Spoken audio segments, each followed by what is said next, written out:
Channel के माध्यम से बिरहा सुन रहे आदरणीय गुरुजनों, बुद्धिजीवी, महान भाव, प्रिय स्नेही मित्र, दोस्त, यार प्यार भरा इस दिल की गहराई से शुक्रिया अदा करती हूँ। सादर अभिवादन।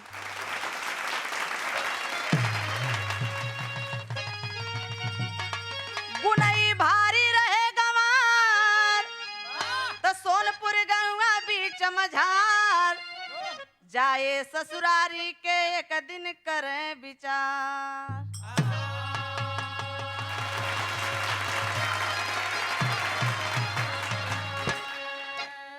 सोनपुर गांव के रहे वाला गुनई गंवार बचपने में बाबू बियाह कर दिलन। बाबू तो स्वर्गवास हो गईलन।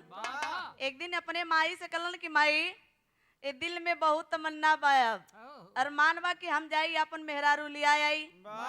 माई का आशीर्वाद लेके चल दलन। त माई आशीर्वाद का लेत बड़े एक गीत लगल मास्टर।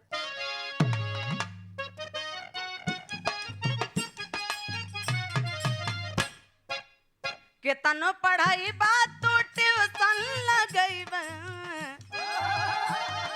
केतनो पढ़ाई बात तो ट्यूशन लगई, यही गदवा के कैसे आदमी बनैबा, यही गदवा के कैसे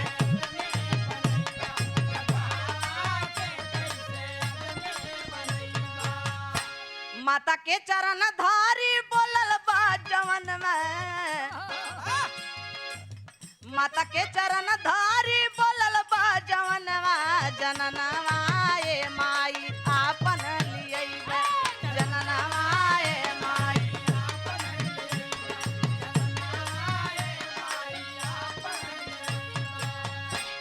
माई कहलन कि बेटा तू जइबा रास्ता भूल जइबा, जात हुआ तो जाए आशीर्वाद बा हमार, लेकिन रास्ता मत छोड़िया, एकदम सीधे जइहा।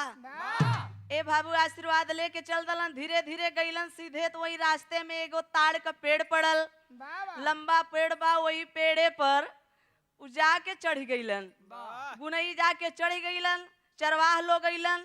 उ लोगन से हाथ जोड़ के कहलन ए भाई हमके उतार लेता, जान हमार बचा लेता, हम जात हई अपने ससुरारी। अब उठवा के खड़ा करके उठहरवा सोचा था कि गुनैया के उतार ले, तब जैसे ही पैर रखत बा तब तक उठवा आगे बढ़ गल। आगे बढ़ गल तो उठहरवा या गुनैया बेचारा लटकल बाड़ सो। तब तक भइल का मास्टर टेरिक भावा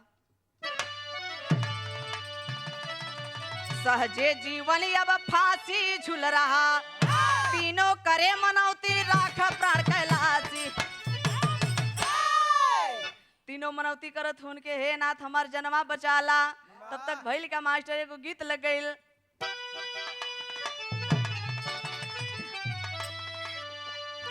अरे फेरा में जहिया तू आई जाइबा, अरे फेरा में जहिया तू आई जाइबा, धई के चापब त बबुआ निहुर जाइबा, धई के चापब त बबुआ।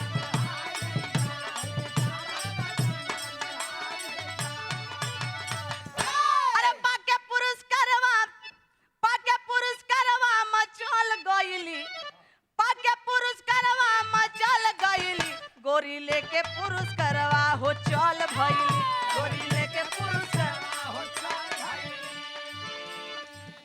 गुनई कहे के बहिनी राख मोर पगरिया, और झरझर सावन जैसे बरसे हो नजरिया। अरे छतिया के सुनते पिघल गईली, अरे छतिया के सुनते पिघल गईली, गोरी पाके पुरुष करवा हो चल गई।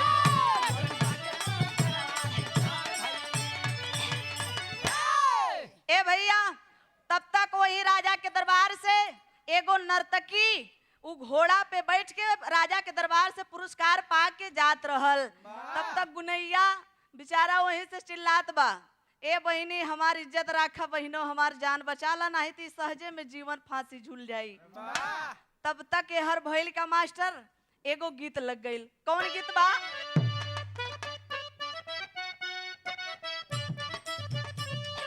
ये गीत बा कौने कारण बबुआ तोर दहिया हो गईल कमजोर, कौने कारण बबुआ तोर दहिया हो गईल कमजोर, लागे मौगी तोहर मरले बाबे लनवा, लागे मौगी तोहर मरले बाबे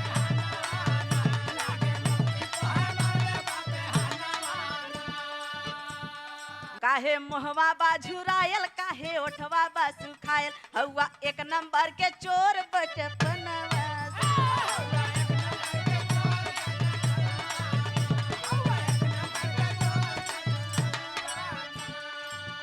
कवि जी भाव लिखलन तीनों लटके वैसे कादर जैसे लटके ला चमगादर तीनों लटके जैसे कादर जैसे लटके ला चमगादर आफत में पड़ल बा तीनों के परनवा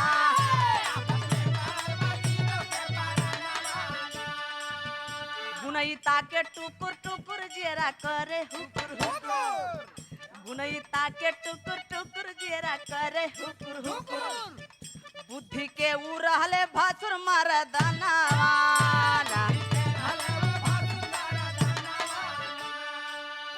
आखिरकार में मनौती करत बाटन वही पेड़े पर से ताकत हो टुकुर टुकुर अब कैसे हमारे जनवा बची तब तक वही पेड़वा पर लटकल बाण तीनों नर्तकी इतने ना बिचारी कहत बा कि तोके हम कैसे बचाई भैया गुनई कलन नाही बहन बचा ला चाहे जैसे ना ही जिंदगी चल जाई तब तक बेचारू कैलन का जैसे पैर पकड़ के घोड़वा पर से उतारल चाहत हन गुनई के तब तक घोड़िया आगे बढ़ गल तीनों लटक गईलन तब तक यार गुनई और उटहरवा और नर्तकी तीनों लटकल बाड़न उसमें भइल का मास्टर गुनई से एगो बात कहत बा अल्लाह के भाव में मास्टर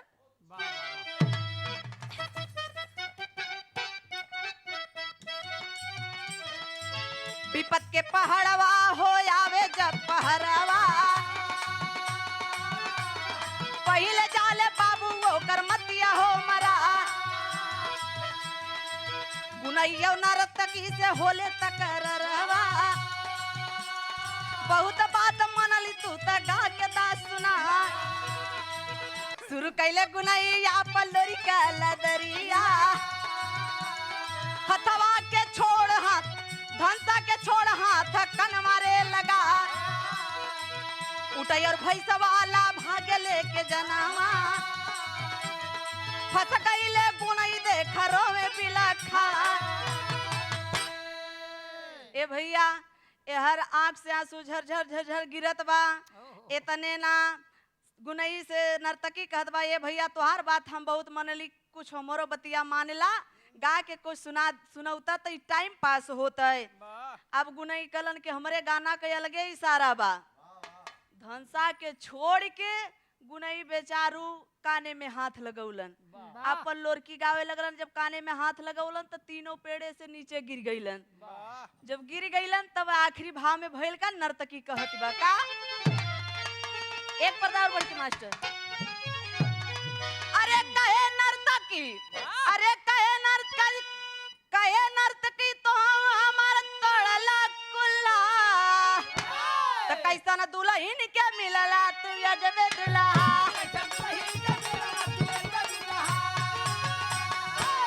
कहे गुनई गलती मोर माफ कई द मोरी जाके ससुररिया लियाई भी आपन गोरी मिले जो समान रहते वे फुल्ला कैसन दुल्हन के मिलला तू अजबे दुल्हा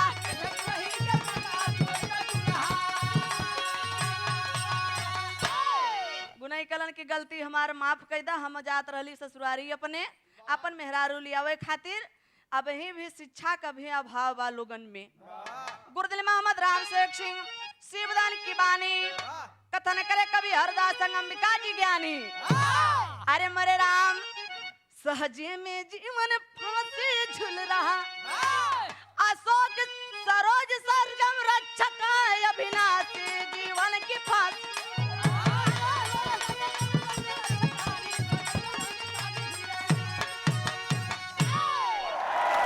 अरे वाह ये सरोज सरगम क्या बात है तो ई बारी सरोज सरगम हास्य रस के गीत रउआ सबके बीच में सुनौली हाँ रउआ सबके लोट पोट होके खातिर